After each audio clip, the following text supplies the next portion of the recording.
കുറച്ച് വൈകി ഞങ്ങൾ വരാൻ വഴിയിൽ കുറച്ച് തടസ്സങ്ങളുണ്ടായിരുന്നു. ദയ ചാരിറ്റബിൾ ട്രസ്റ്റ് വെള്ളിപ്പറമ്പ് കോഴിക്കോട് ഉള്ള ഒരു സന്നദ്ധ സംഘടനയാണ്. ഞങ്ങൾ കുറേ രോഗികളായ ആൾക്കാരെ കുറേ കാലമായിട്ട് സംരക്ഷിച്ചു വരുന്ന കുറച്ച് ആൾക്കാരാണ്. നമ്മൾ സാധാരണ ആൾക്കാരാണ്. മറ്റ് രോഗിയുടെ ഇടയിൽ ജീവിത സംവിധാനങ്ങൾക്ക് വേണ്ടിയിട്ട് സമയം നിർവഹിക്കുന്ന ആൾക്കാരാണ്. അപ്പോൾ ഇവിടെ വെളിനാട് ഒരു ദുരന്തമുണ്ടായി. വയനാട് മേലെ അതേ അടുത്ത ദിവസമാണുണ്ടായത്.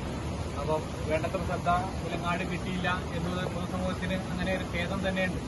ഇവിടെ സഹായങ്ങൾ എത്താനും ആൾക്കാർ വരാനും ഒക്കെ താമസിച്ചെന്ന് ഞങ്ങൾക്കറിയാം. അപ്പോൾ ഞങ്ങളുടെ ആൾക്കാർ ഇവിടെ യാദൃശ്ചികമായി വന്ന സമയത്താണ് ഇവിടുത്തെ സംഗതികൾ അറിഞ്ഞത്.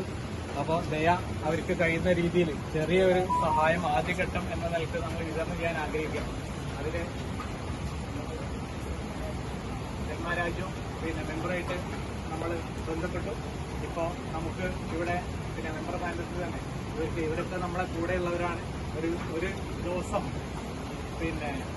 ഒരു വിധിയിൽ അവർ നമ്മളോട് നിന്ന് കുറച്ചൊന്ന് മാറി അല്ലെങ്കിൽ കുറച്ചൊന്ന് നമ്മളവരെ നോക്കേണ്ട ഒരു സാഹചര്യം വന്നിരിക്കുകയാണ്. ദൈവം ഒരിക്കലും അങ്ങനെ സംഭവിക്കാതിരിക്കട്ടെ. നമ്മളവരെ ചേർത്ത് പിടിക്കുകയാണ്.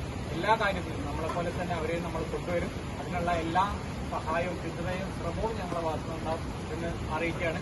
ഈ പരിപാടിയിലേക്ക് എല്ലാവരെയും സ്വാഗതം ചെയ്യുകയാണ്. ഇതിന്റെ ട്രസ്റ്റി വരികോയ, റഹീദ, ഹസീന, ഞാനും ബഷീർ. അപ്പോൾ ഈ പരിപാടി നമ്മൾ ഉദ്ഘാടനം ചെയ്യാൻ വേണ്ടിയിട്ട് ജന്മരാജു നമ്മളെ ക്ഷണിക്കുകയാണ്. നമ്മൾ ആദ്യമായിട്ട് മോണി ഫിറോസ് എന്ന സഹോദരന് വേണ്ടിയിട്ടുള്ള നമ്മുടെ സഹായം നൽകുകയാണ്. അതിന് വേണ്ടിയിട്ട് നമ്മൾ